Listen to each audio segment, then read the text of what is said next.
Today, we're going to talk about why renting is still better than owning, and the facts will back it up with charts. There's 5 reasons, and most importantly, when we're heading into a recession, I'm going to give you the exact month in 2023. The first reason why I believe we're going to go into recession is because we still have supply issues when it comes to housing in every single market. The second, of course, is you all know we have our mortgage rates the highest in 13 years. The third, of course, affordability is a massive problem, both for renters, but more importantly, for first-time home buyers, which of course put people back into rentals. The fourth, personal savings are way down. And the fifth and final, continued inflation is definitely on the way, and I'm going to show you why. So some of you might know that I just got back from Rebel Capitalist, George Gammon's event, where I listened to 6 economists. Then I flew to Nashville, which is where I am now, to go to the CBRE National Convention for Multifamily and Commercial Real Estate. And of course, tonight we start our collective, which is our mastermind. So I've had a series of personal development on this industry, and these charts are all from things that I watched or read or listened to during those events. The first issue is supply. So currently, there's a 600,000 unit shortfall of apartments in the United States, almost entirely as a result of the 2008 and after crisis. Now, of course, when things imploded, banks started lending, created a shortage. What didn't stop is people started getting older. And of course, when they get older, they form households, which puts more demand on the system. This same study by the National Multi-Housing Council and NAA also predict that there's also about 4.3 million units or 307,000 units a year needed by 2025 just to meet the current shortfall. And if you want to take it out even further, it sure looks like we've got about a 10-year supply issue. And if and only if we build over 400,000 units a year, will we actually take care of those shortfalls? All in all, you have a very basic problem. You have low supply and high demand, creating price increases and creating rent increases. Now, with regard to new construction, there's 3 buckets. There's under construction, so already started. 2, planned, which are units that are in process. Maybe the land's been bought, or maybe it's in escrow and they're about ready to go. And then 3 are prospective. As you can see, it's a big number. So the gray represents under construction, which is where we're going to start. Those are the units that are going to get added and already will hit the supply, which is good. But these particular markets, as you can see, as a percentage of the existing housing stock, are going to get hit the hardest. So when new units are added, sometimes that can create concessions and higher vacancy and things like that. But as you all know, we actually need these units and more all across the country. As you can see, these are the top 10 markets under construction right now for multifamily. Now, the other 2 categories, the planned and prospective, I don't have as much certainty around because of the cost of labor, the cost of supplies, and the cost of interest rates, which we're going to talk about next. So the only thing that you can really rely on would be the first chart, the gray chart, which are units under construction, which is about 19.2%, which is just over 1 million units. This chart here will tell you why I think we're going to continue to have a problem and we're going to be pushed more into a renter nation. Some of the issues affecting supply are, of course, the 40% regulatory cost, the high cost jurisdiction. The cities, the counties, and the states have made it really hard for new construction to be added. This further exacerbates the supply issue and of course, does not handle the demand. And largely, most of the cities politically have not really dealt with this housing shortage that is about ready to hit all of us and is going to continue to make rents go up and single-family prices go up. What I really want you to pay attention to here is that this chart goes out to 2030. And of course, the light blue are multifamily completions and the dark blue are single-family. But the dotted line are household formations. And this is very, very important. This is a leading indicator. As you can see, it's flat. So housing formations are actually very simple. Think of groups forming together and creating more housing. So that would be, of course, more jobs, need more apartments, they get married, they have kids, and things that push household formation are lower interest rates, which create more households. So when household formation is flat, that's not necessarily good. Household formation could stall as renters move in with family or roommates or cut costs. So I want to reiterate, household formations are a leading indicator for multifamily and single family growth.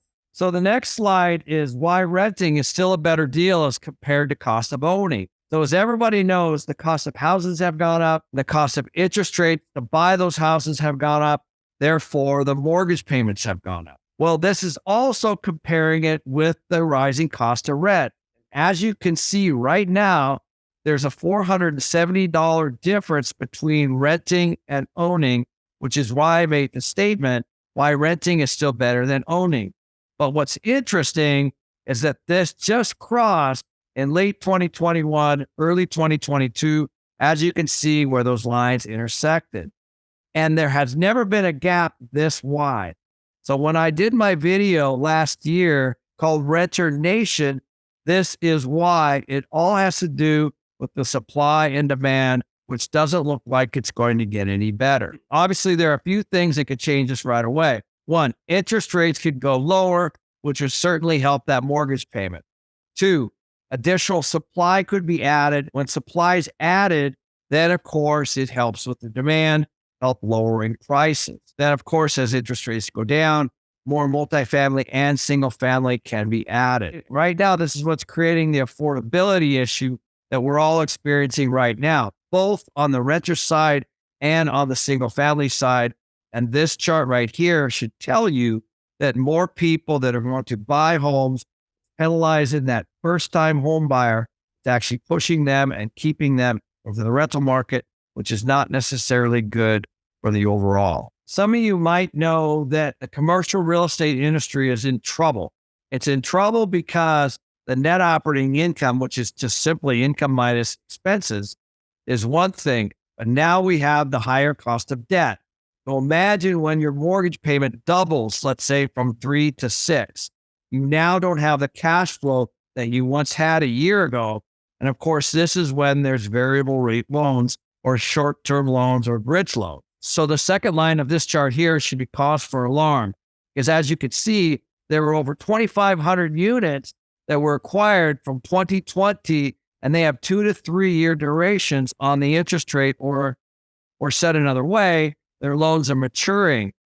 And keep going down the list here, you're going to start to see there's an additional 400 properties that actually have construction loans maturing in the next 2 years. So all of this means down at the bottom that many of these properties have low debt service coverages, which is the indicator that the bank uses in order to do a cash out refi or evaluation.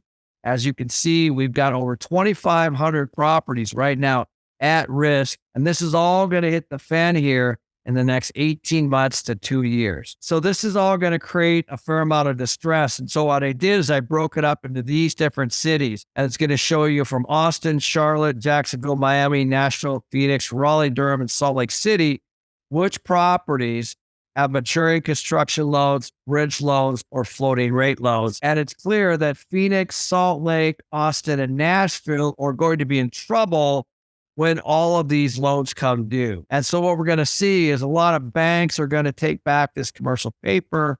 It's going to create some distress in the multifamily arena, which is going to continue to make it harder and harder and harder to get loans that fill the supply issues that we talked about earlier. So now let's get into the actual people that drive this demand, both on the single family acquisition side and the multifamily renter side. So this is an alarming chart when I take a look at it. As you can see on the right side, you've got personal savings as a percentage of personal income. And it spiked, of course, during the pandemic when the government was giving out all the stimulus checks. But it's continually gone down, and it hit bottom about 2022. So what does this actually mean as you compare it to the chart to the left, where you can see that checkable deposits and currency has gone down as well? What this should tell you is that trillions of dollars were spent during this period of time, and people reduced their savings accounts during that time.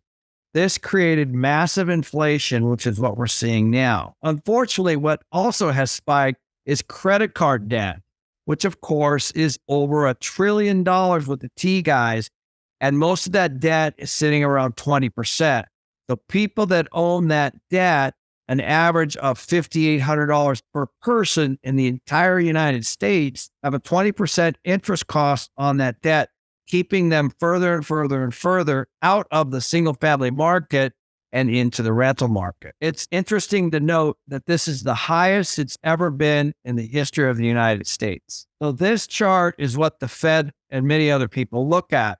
This is inflation impacted by higher prices for food and shelter and lower prices for gasoline and used vehicles just a couple months ago. As we all know, CPI, or the Consumer Price Index, has gone down since June of 2022 to its current state. However, the dotted line is the one I want you to focus on, and that is the year-over-year change in core CPI. The Federal Reserve is very concerned about housing. The core CPI excludes food and fuel. As you can see here, it's actually trending up, and that's where I'm concerned because energy, food, housing, all those things are getting less and less and less, as the chart here clearly shows.